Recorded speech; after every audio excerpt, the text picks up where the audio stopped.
प्रयागराज का महाकुंभ अपने चरम पर था। लाखों लोग गंगा के पवित्र जल में डुबकी लगाने पहुंचे थे।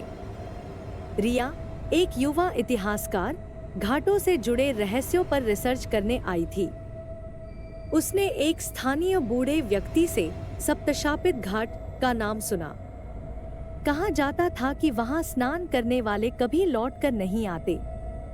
बूढ़े व्यक्ति की बातों से उत्सुक होकर रिया रात के समय घाट का पता लगाने निकली।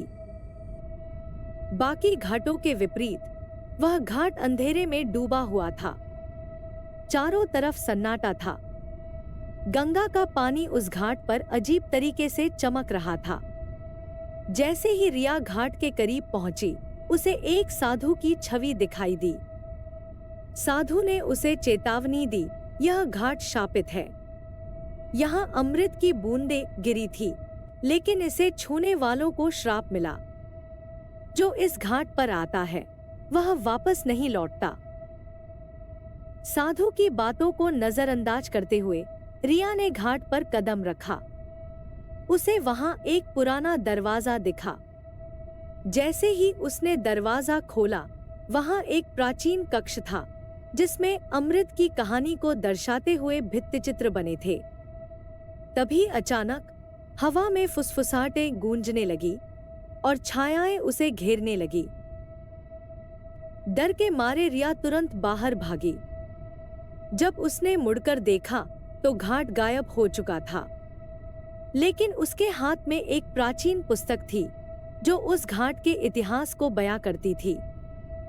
अचानक किताब से खून की बूंदें गिरने लगी और उसके चारों ओर अजीब आवाजें गूंज उठीं।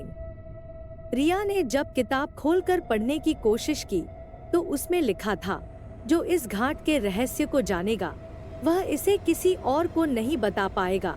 तभी उसकी आंखों के सामने वही साधु प्रकट हुआ और उसने कहा, अब तुम इस कहानी का हिस्सा बन चुकी हो।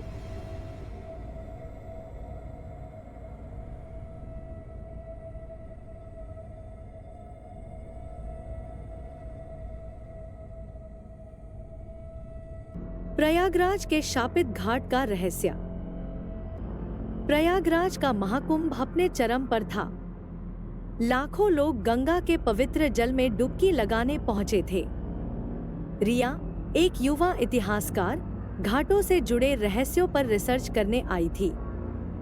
उसने एक स्थानीय बूढ़े व्यक्ति से सप्तशापित